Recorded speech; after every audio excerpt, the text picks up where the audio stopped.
When we are deciding to which market we want to enter with our company, it's really important that we chose the right market. The decision-making process of choosing the right market is called the market selection process. We have more possibilities for choosing the market, and one of them is also the funnel model, which is considered to be a very structured and analytical approach. The funnel model helps us to assess the market attractiveness of the various markets and assess the business strength of those markets. It also helps us to reduce the number of potential markets so we can select the most attractive one and also the proper expansion strategy for this market. The funnel model approach starts with classification of the determinants which have an impact on companies' decisions in which foreign market are they going to enter into two groups: the firm and the environment. The firm characteristics are the degree of internationalization and overseas experience, size or amount of resources, type of industry or nature of business, internationalization goals, and existing networks of relationships.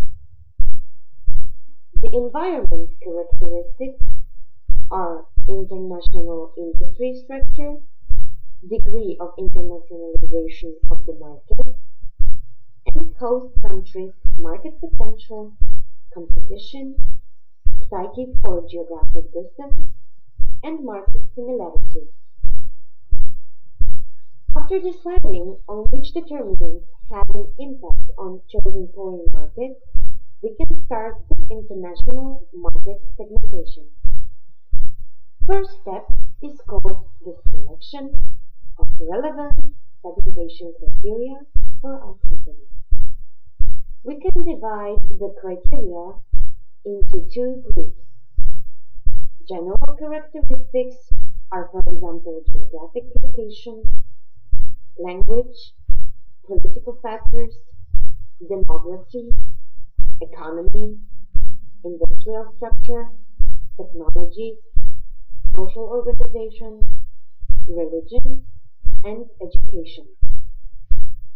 The second group of criteria are specific characteristics, and those are cultural characteristics, lifestyle, personality, attitude, and tastes.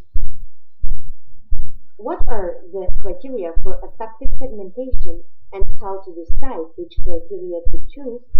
You will find out in step 2.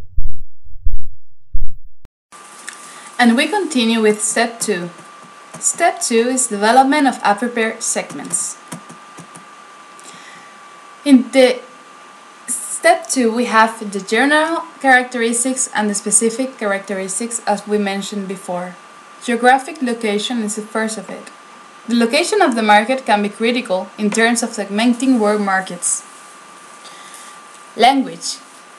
When commercializing with the world's market, we might take under consideration the differences in language and culture.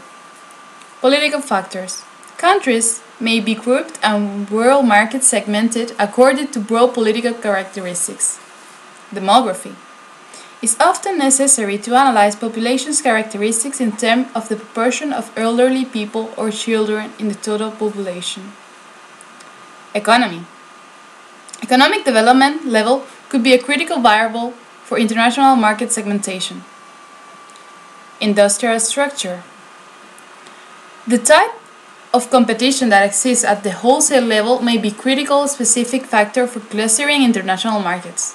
The international marketeer may wish to work with a series of strong wholesalers. Technology. The degree of technological advancement or the degree of agricultural technology may easily be the basis of segmentation. Social organization. The family is an important purchasing group in any society. The family structure changes with each different country. Religion. Religious customs are a major factor in marketing. Different religion equal to different purchasing habits. Education, as the last one of general characteristics.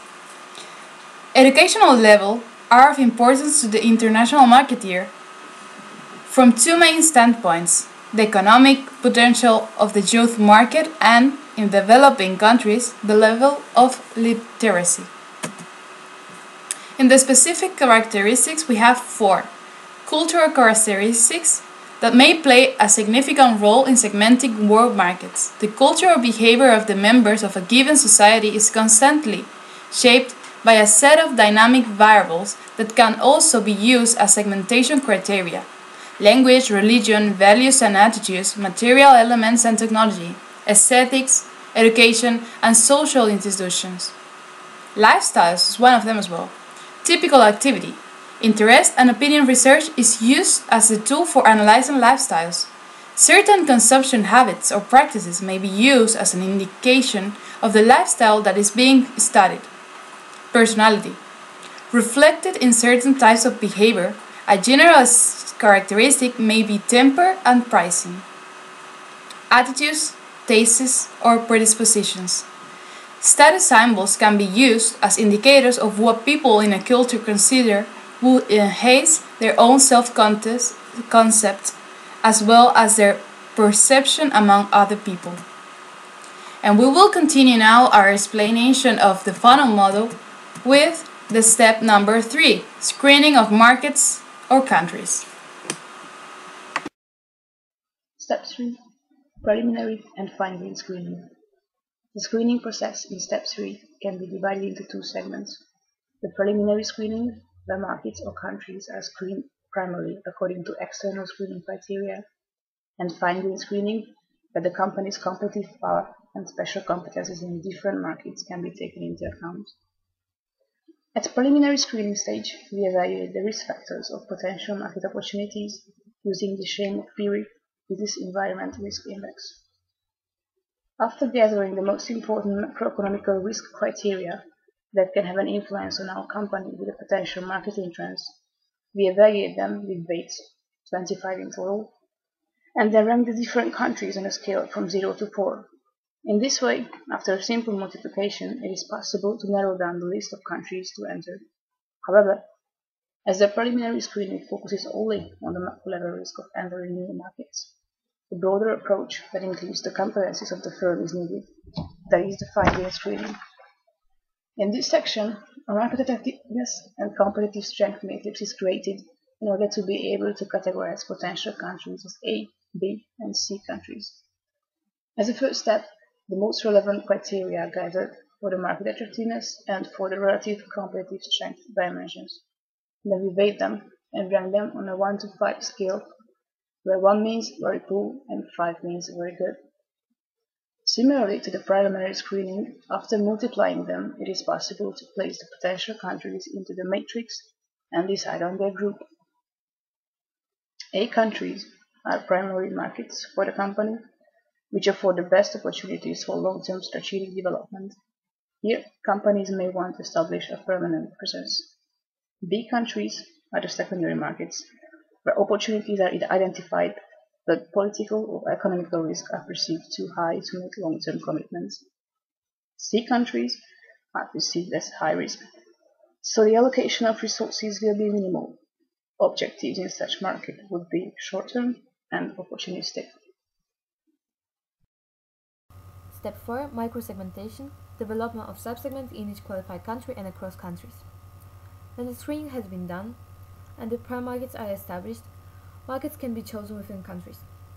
To segment markets, a standard technique can be used by applying factors such as demographics, psychographics, lifestyles, consumer motivation, geography, and buying behavior. However, there is always a risk that the standard technique can lead to stereotyping. It also might be relevant to prioritize markets and group some of them beforehand. The segments should also be evaluated in details on macro level, by market attractiveness, and macro level, relative competitive strength. It can also be done by analyzing size and growth of segment, by analyzing competition, also by analyzing the compatibility with the company's strategy, the feasibility of a success, and by analyzing whether the relevant target has been chosen for the relevant countries. Another type of analyzing is called clustering. It's about identifying cross-national segments, and in the end, all of them should have a similar response to any marketing mix strategy. When the country is chosen, it's also necessary to decide on product mix, with which products to enter in which countries. It is important to recognize the similar structures of demand and the similar consumer habits in segments in different countries. To enter a potential new market successfully, a firm must seek synergy between the possible new target market and its own strength and strategy.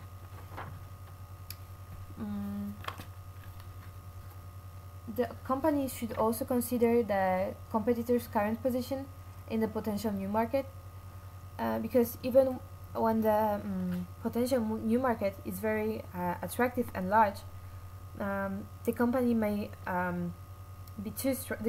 may be too strong for the company to enter new market.